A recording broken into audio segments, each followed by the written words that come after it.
আসসালামু আলাইকুম প্রিয় দর্শক, আমরা আজ কথা বলবো এমন এক রাত নিয়ে যা হাজার মাসের চেয়েও উত্তম। আল্লাহ বলেন, লাইলাতুল কদর হাজার মাসের চেয়েও উত্তম। সূরা কদরের ৩ নম্বর আয়াত।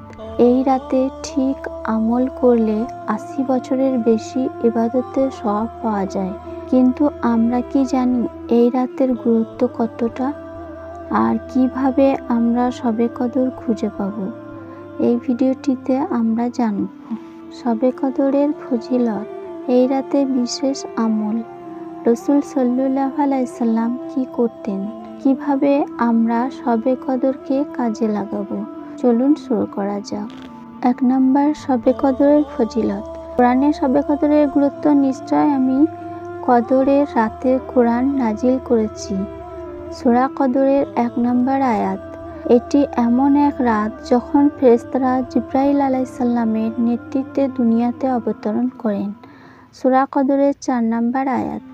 হাদিসে শবে কদরের গুরুত্ব রাসূল সাল্লাল্লাহু আলাইহি সাল্লাম বলেছেন, যে ব্যক্তি ঈমান ও সওয়াবের আশায় শবে কদরে ইবাদত করবে তার পূর্বের সব গুনাহ ক্ষমা করে দেওয়া হবে। সুবহানাল্লাহ।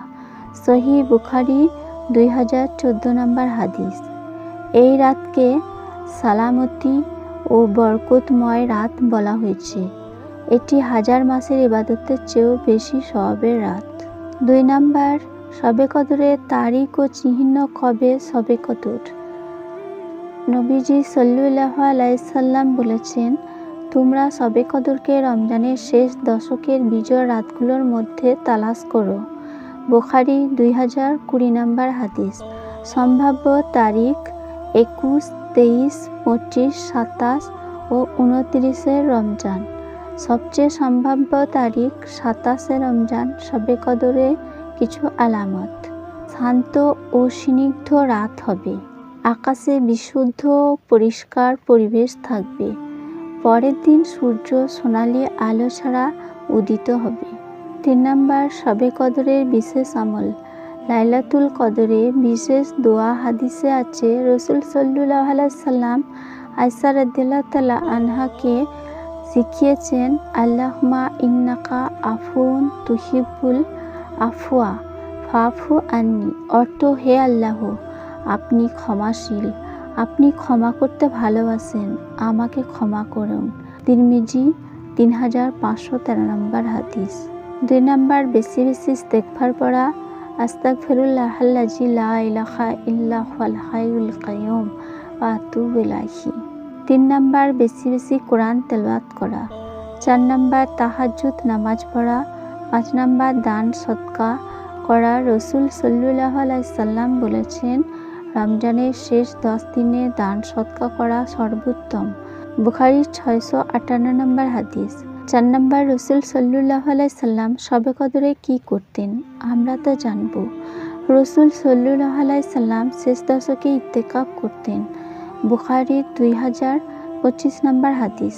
তিনি রাত জেগে ইবাদত করতেন ও পরিবারের সদস্যদের জাগাতেন। মুসলিম ১১৭৪ নম্বর হাদিস।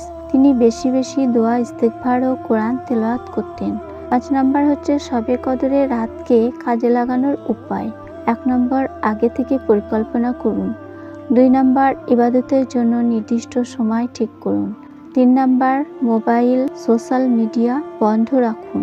৪ নম্বর, মনে প্রাণে আল্লাহর কাছে কান্নাকাটি করে দোয়া করুন। ৫ নম্বর, নিজের জন্য ও পরিবার উম্মাহর জন্য দোয়া করুন। প্রিয় ভাই ও বোনেরা, এই মহান রাতটিকে কাজে লাগানো আমাদের জন্য বড় সুযোগ। বেশি বেশি ইবাদত করুন, শবে কদর পাওয়ার চেষ্টা করুন, আল্লাহর কাছে ক্ষমা চান। আপনি শবে কদরে কি কি আমল করবেন কমেন্টে লিখে জানিয়ে দিন। ভিডিওটি ভালো লাগলে লাইক, শেয়ার ও সাবস্ক্রাইব করতে ভুলবেন না।